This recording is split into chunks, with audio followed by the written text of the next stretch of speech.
I am going to read Sutta number 143 from the Majjhima Nikaya, entitled Advice to Anathapindika.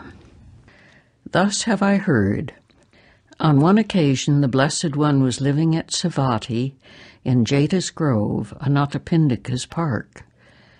Now on that occasion the householder Anathapindika was afflicted, suffering, and gravely ill. Then he addressed a certain man thus, "Come, good man, go to the Blessed One, pay homage in my name with your head at his feet, and say, Venerable Sir, the householder Anathapindika is afflicted, suffering, and gravely ill. He pays homage with his head at the Blessed One's feet. Then go to the Venerable Sariputta, pay homage in my name with your head at his feet, and say, Venerable Sir, the householder Anathapindika is afflicted, suffering, and gravely ill. He pays homage with his head at the Venerable Sariputta's feet. Then say, It would be good, Venerable Sir, if the Venerable Sariputta would come to the residence of the householder Anathapindika, out of compassion." "Yes, sir," the man replied. And he went to the Blessed One, and after paying homage to the Blessed One, he sat down at one side and delivered his message.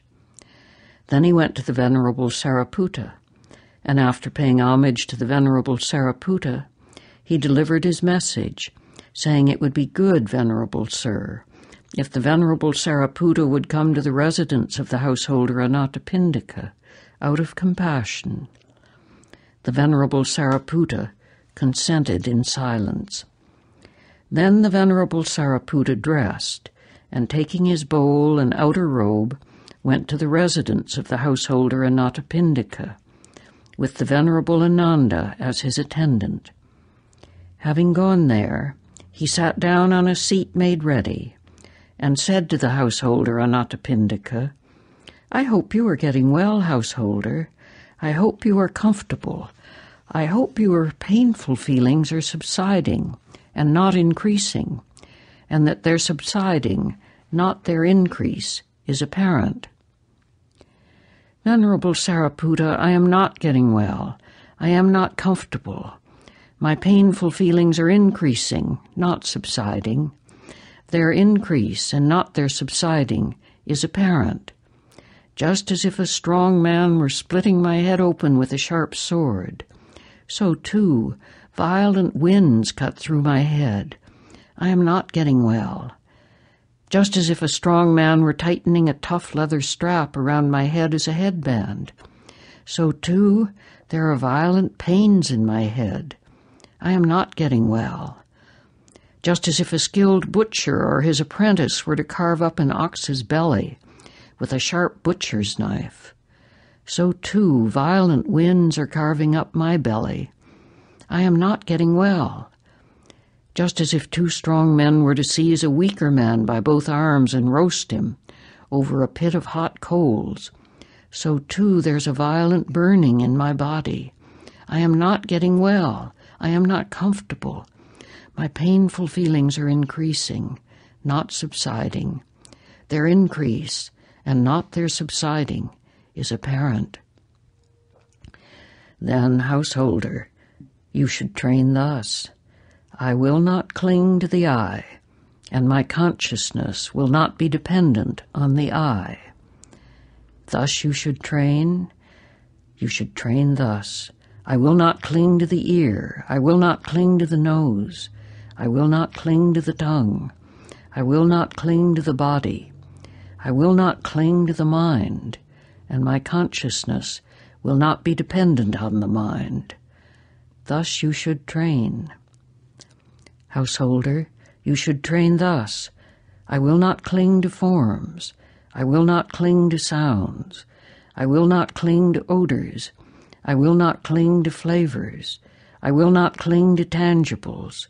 I will not cling to mind objects, and my consciousness will not be dependent on mind objects.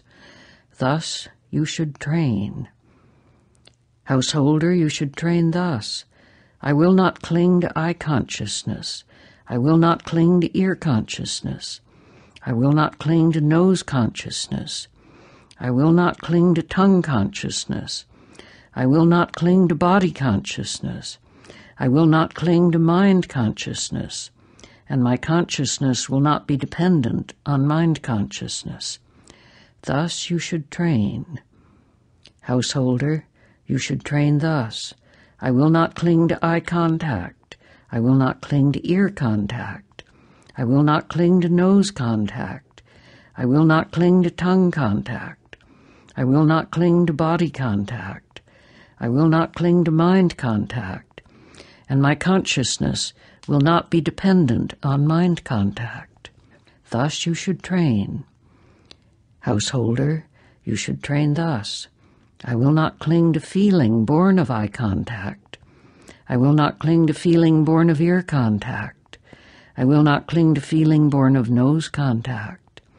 I will not cling to feeling born of tongue contact. I will not cling to feeling born of body contact.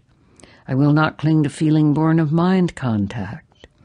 And my consciousness will not be dependent on feeling born of mind contact. Thus you should train. Householder, you should train thus. I will not cling to the earth element. I will not cling to the water element. I will not cling to the fire element. I will not cling to the air element. I will not cling to the space element. I will not cling to the consciousness element. And my consciousness will not be dependent on the consciousness element. Thus you should train. Householder, you should train thus. I will not cling to material form. I will not cling to feeling. I will not cling to perception. I will not cling to formations. I will not cling to consciousness. And my consciousness will not be dependent on consciousness. Thus you should train. Householder, you should train thus. I will not cling to the base of infinite space. I will not cling to the base of infinite consciousness. I will not cling to the base of nothingness. I will not cling to the base of neither perception nor non-perception, and my consciousness will not be dependent on the base of neither perception nor non-perception. Thus you should train. Householder, you should train thus. I will not cling to this world, and my consciousness will not be dependent on this world. I will not cling to the world beyond, and my consciousness will not be dependent on the world beyond. Thus you should train. Householder, you should train thus. I will not cling to what is seen, heard, sensed, cognized, encountered, sought after, and examined by the mind, and my consciousness will not be dependent on that. Thus you should train. When this was said, the householder Anathapindika wept and shed tears. Then the Venerable Ananda asked him, "Are you foundering, householder? Are you sinking?" "I am not foundering, Venerable Ananda. I am not sinking. But although I have long waited upon the teacher and bhikkhus worthy of esteem, never before have I heard such a talk on the Dhamma." "Such talk on the Dhamma, householder, is not given to lay people clothed in white. Such talk on the Dhamma is given to those who have gone forth." "Well then, Venerable Sariputta, let such talk on the Dhamma be given to lay people clothed in white. There are clansmen with little dust in their eyes who are wasting away through not hearing such talk on the Dhamma. There will be those who will understand the Dhamma." Then, after giving the householder Anathapindika this advice, the Venerable Sariputta and the Venerable Ananda rose from their seats and departed.